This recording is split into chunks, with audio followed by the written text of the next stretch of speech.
Hello friends, welcome to my channel Saishika entertainment blogs. कैसे हो आप सब लोग? उम्मीद है आप सब लोग बहुत ही ज़्यादा अच्छे से होंगे।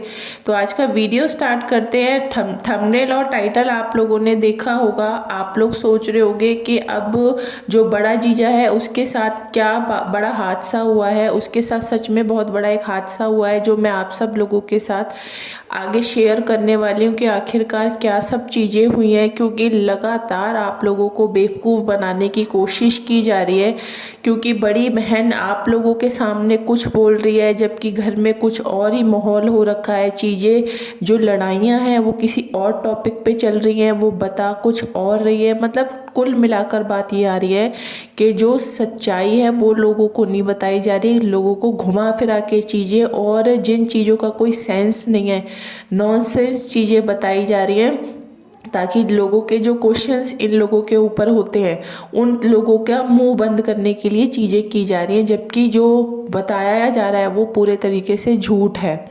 तो आज के इस वीडियो में वही सारी चीज़ें मैं आप सब लोगों के साथ डिस्कस करने वाली हूँ। तो वीडियो स्टार्ट करने से पहले आप सब लोगों से यही बोलूँगी कि अगर आप पहली बार मेरे चैनल पे वीडियो को देख रहे हो तो चैनल को सब्सक्राइब ज़रूर किया करो आप लोग। चैनल को और वीडियो को लाइक करो और ज़्यादा से ज़्यादा आप लोग वीडियो को शेयर भी करो, ताकि लोग समझ पाए कि ऑन कैमरा और ऑफ कैमरा की रियलिटी क्या है और जो दिखाया जा रहा है हकीकत वो नहीं है, जबकि रियलिटी कुछ और ही है।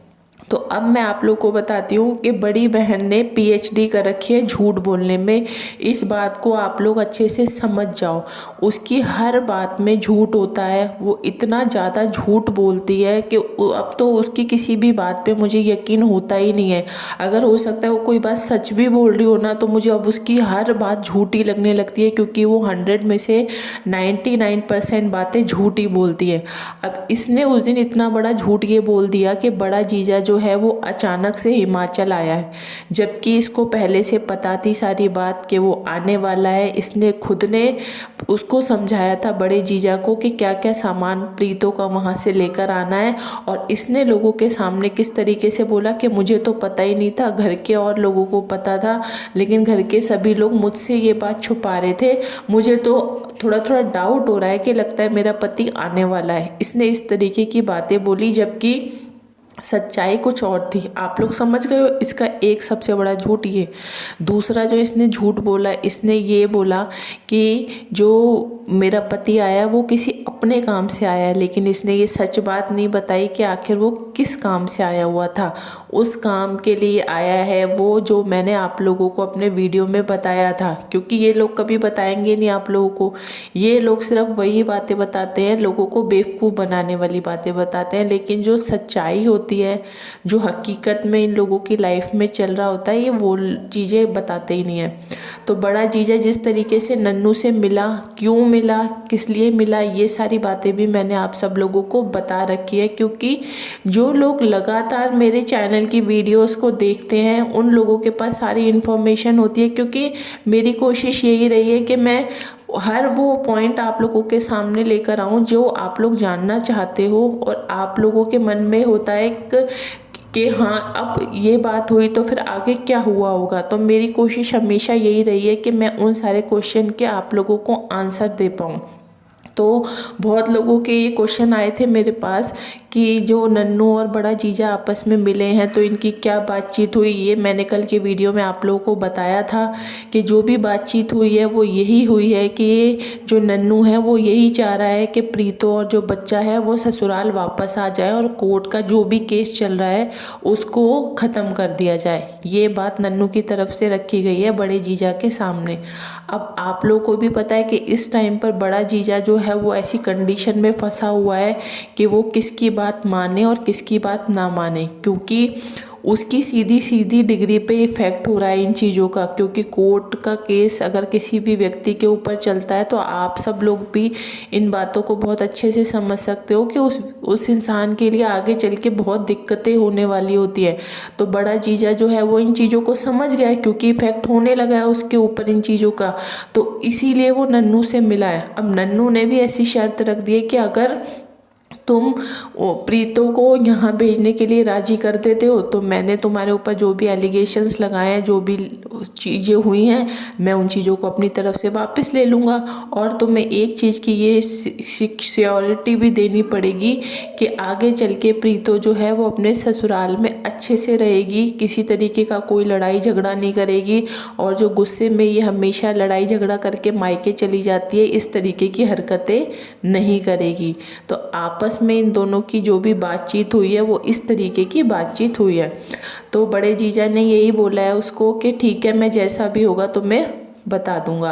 अब बड़े जीजा ने की प्रीतो से बात, प्रीतो को बोला कि भाई ऐसी ऐसी बात है, अब तुम ससुराल जाने के लिए सोचो, अब तुम्हें ससुराल जाना पड़ेगा। तो इन सब चीज़ों की वजह से अब बड़े जीजा की और प्रीतो की हो गई है लड़ाई। प्रीतो हो गई है बड़े जीजा से गुस्सा कि मतलब तुम अपना फ़ायदा देखने के लिए मुझे मतलब वापस से वहाँ पे भेज रहे हो, तुम्हें किसी को मेरी चिंता नहीं है। आप लोग समझ सकते हो प्रीतो का क्या कहना होगा कि किसी को मेरी फ़िक्र नहीं है, मेरे बच्चे की फ़िक्र नहीं है, मैं कहाँ जाऊँ, मेरा कोई घर नहीं है, मैं यहाँ पे भी नहीं रह सकती, मैं वहाँ पे भी नहीं रह सकती। तो इस तरीके की बहुत सारी बातें इन लोगों की कल हुई हैं आपस में। तो जो भी चीज़ें हैं, बड़े जीजा जो है उसने काफ़ी ज़्यादा समझाने की प्रीतो को कोशिश की है कि प्रीतो अगर अपने ससुराल वापस चली जाएगी तो इसमें उसका भी फ़ायदा है, बच्चे का भी फ़ायदा है, और घर के जो और लोग हैं उनके साथ भी जो परेशानियां आ रही हैं प्रीतो की वजह से, वो सब चीज़ें भी सॉल्व हो जाएंगी। उसने अपनी तरफ से इसको समझाने की कोशिश की है, लेकिन आप लोगों को पता है कि प्रीतो जो है वो तो अलग ही दिमाग से चलती है। उसने तो ठान रखी है कि मैं ससुराल जाऊंगी नहीं। अब उसने गुस्से में ये भी बोल दिया है कि ठीक है, अगर तुम मुझे इतना ज़बरदस्ती करते हो तो मेरी भी एक शर्त है कि मैं एक शर्त पे ये ससुराल जाऊंगी। अगर नन्नू से पूछ लो, अगर वो इस शर्त के लिए राज़ी हो जाता है तो मैं भी जाने के लिए तैयार हूँ। तो उसका कहना ये है कि अगर नन्नू उस घर में ना रह के किसी दूसरी जगह पे प्रीतो के साथ रहेगा तो प्रीतो जाने के लिए तैयार है। आप समझ सकते हो इस बात का क्या मतलब निकलता है। ये बात पहले भी हो रखी है, प्रीतो ने ये शर्त पहले भी रख रखी है कि वो अपनी सास और नंद के साथ नहीं रहेगी, वो नन्नू के साथ अकेले रहना चाहती है। चाहे वो कोई यहीं पे कोई घर लेके रहे या किसी दूसरी जगह पे घर लेके रहे, लेकिन वो इसकी माँ और बहन के साथ नहीं रहेगी।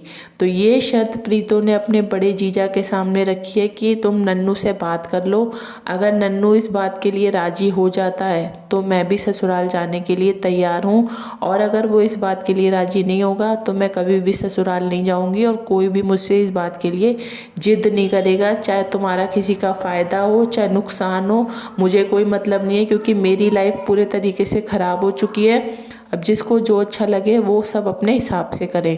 तो इस तरीके की कल इन लोगों की आपस में काफ़ी ज़्यादा बहसबाजी हुई है, लेकिन ऑन कैमरा ये लोगों को आप भी समझ रहे हो कि ये क्या दिखाते हैं और हकीकत क्या होती है। क्योंकि जो भाई है, भाई के चैनल पे आजकल 2-3 दिन से जो व्लॉग्स आ रहे हैं वो जो ओरिजिनल चीज़ें होती हैं वो दिखा रहा है। तो इससे इन लोगों के असली चेहरे भी सामने निकल के आ रहे हैं कि ये कैमरे के सामने जिस तरीके से भोली बन के दिखाती हैं ये उतनी भोली हैं नहीं, जबकि रियलिटी कुछ और ही है। जो जब ये लोग सब साथ में बैठे होते हैं तब सारी चीज़ें ओपनली सामने आती हैं कि ये दोनों आपस में बहनें जो हैं, आप लोगों ने भी देखा होगा कि एक दूसरे को कितना कमेंट पास करती हैं, उल्टी सीधी बातें भी बोलती हैं। तो ये सच्चाई है।